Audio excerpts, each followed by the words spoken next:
আসসালামু আলাইকুম রহমতুল্লাহ। ভালোবাসার দর্শক শ্রোতা, আশা করি আপনারা অনেক অনেক ভালো আছেন। প্রিয় দর্শক, ভিডিওটি আপনাদের কাছে অনেক ভালো লাগবে আশা করি। না টেনে ভিডিওটি সম্পূর্ণ দেখবেন। প্রিয় দর্শক, আপনাদের কাছে একটি রিকোয়েস্ট, আমার চ্যানেলটিতে যারা নতুন তারা অবশ্যই সাবস্ক্রাইব করবেন এবং ভিডিওটি ভালো লাগলে লাইক এবং শেয়ার করবেন। চলুন আমরা ভিডিওটি দেখে আসি।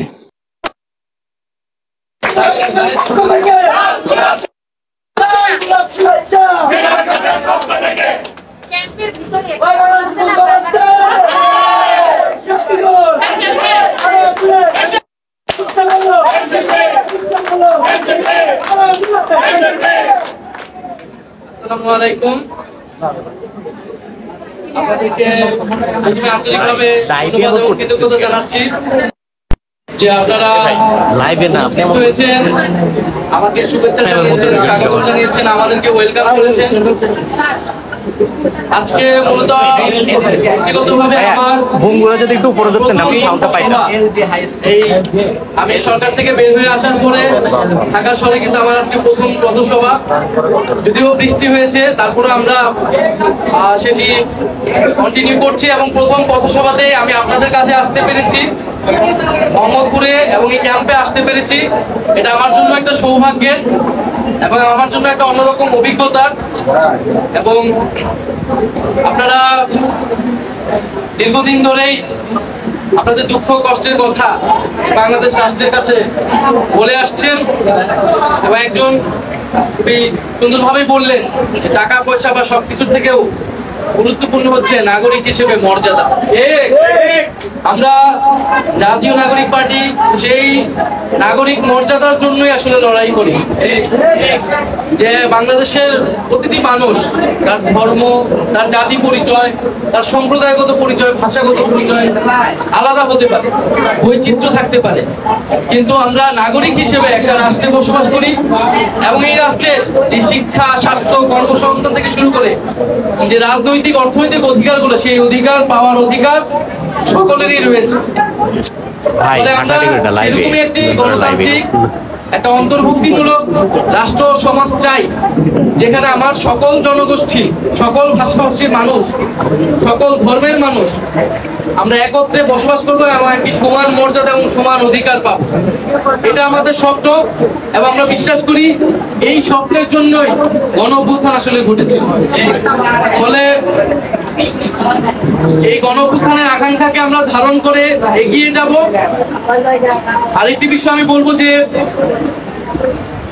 আমাদের ইতিহাসে হয়তো অনেক কিছুই রয়েছে, কিন্তু আমাদের কাজ ভবিষ্যৎ নির্মাণ করা, আমাদের কাজ বর্তমানকে ভালো করা।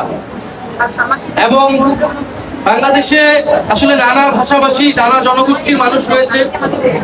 উর্দু ভাষা এবং উর্দু জনগোষ্ঠীর মানুষ বাংলাদেশেরই অংশ। বাংলাদেশের সভ্যতা, বাংলাদেশের সংস্কৃতি সবকিছুর সাথে জড়িয়ে রয়েছে উর্দু ভাষা এবং এই উর্দু ভাষী জনগোষ্ঠী। বাংলাদেশকে আমরা একটা বহু ভাষার, বহু সংস্কৃতির দেশ হিসেবে গড়ে তুলতে চাই। এবং আপনাদের যে ক্যাম্পে আপনাদের দীর্ঘদিনে নানান চাওয়া পাওয়া, দাবি দেওয়া রয়েছে, আমরা প্রথাগত রাজনীতিবিদের মতো আপনাদেরকে প্রতিশ্রুতি দিয়ে যাব না যে আমরা এই করবো সেই করবো, আপনাদের সকল সমস্যার সমাধান করে দিব। আমরা শুধু এতটুকু বলতে চাই যে আমাদের সেই সৎ নিয়মটা আছে। আমরা আজকে এসেছি এবং এটাই আমাদের শেষ আশা নয়, এটা আমাদের শুরু। আপনাদের সাথে সেই সম্পর্ক, সেই বন্ধন, আমাদের সক্ষমতা অনুযায়ী আমরা আপনাদের পাশে থাকবো, আপনারা আমাদের পাশে থাকবেন। বাংলাদেশকে আমরা নতুন ভাবে দেখতে চাই এবং নতুন এবং তরুণদেরকেই সামনে রেখে আমরা বাংলাদেশকে গঠন করতে চাই। আর আপনারা এখানে একটা স্কুল, সুন্দর একটা স্কুল, এবং এখানে আপনারা শিক্ষার আলো ছড়িয়ে দিচ্ছেন আপনাদের নিজস্ব সক্ষমতার মধ্য দিয়েও। আপনারা স্বপ্ন দেখাচ্ছেন শিক্ষার্থীদের, বাচ্চাদেরকে, সে বড় হয়ে কিছু করবে। হয়তো এই রাষ্ট্র অনেক কিছু দিতে পারছে না, কিন্তু আপনারা আপনাদের মতো চেষ্টা করছেন, সেই জন্য আপনাদেরকে আন্তরিকভাবে কৃতজ্ঞতা এবং ধন্যবাদ জানাচ্ছি। এবং আমরা আশা করবো যে এই তরুণ প্রজন্ম যেই কারণে রক্ত দিয়েছে এবং যেই স্বপ্ন নিয়ে সামনে এগিয়ে যাচ্ছে, সেই স্বপ্নে আপনারা আমরা সকলেই শামিল হব। আপনারা আমরা আসলে এক বাংলাদেশের নাগরিক এবং সেই নাগরিক মর্যাদা আমরা রক্ষা করব, নিশ্চিত করব, সেটাই হচ্ছে আপনাদের প্রতি প্রতিশ্রুতি। এবং এখানে আকরাম রয়েছে, আমাদের জাতীয় নাগরিক পার্টি আজকে গুরুত্বপূর্ণ নেতৃবৃন্দ এখানে রয়েছে, তাসলিম জারা আপু আসিছেন, মনিরা শারমিন, আমাদের এম এম শোয়েব রয়েছেন, আমাদের মীর মঞ্জুর ভাই রয়েছেন এবং মোহাম্মদপুরেই থাকেন ওনাদের অনেকেই। ওনারা আপনাদের সাথে যোগাযোগ করবে, আপনাদের যে কোনো সমস্যা সুখ দুঃখের পাশে থাকবে। আপনারা আমাদেরকে জানাবেন আপনাদের সমস্যাগুলোর কথা, আমরা সর্বোচ্চ চেষ্টা করব আপনাদের পাশে থাকার। আর সর্বশেষ বলবো যে অন্তর্বর্তী সরকার গঠিত হয়েছে গণ অভ্যুত্থানের কমিটমেন্ট নিয়ে, এবং গণ অভ্যুত্থানের কমিটমেন্ট ছিল কি? সংস্কার, বিচার, এবং যাতে আর কোনো স্বৈরতান্ত্রিক সরকার বাংলাদেশে আসতে না পারে। আমাদের কিন্তু সেটার জন্য লড়াই করতে হবে এবং সেটা যাতে নিশ্চিত থাকে, এটাই কিন্তু আমাদের শহীদদের প্রতি আমাদের কিন্তু কমিটমেন্ট, আমাদের শহীদের রক্তের প্রতি শপথ। ফলে ইনশাল্লাহ আমরা বাংলাদেশকে সঠিক পথে রাখবো, বাংলাদেশ যাতে ভুল পথে না যায়।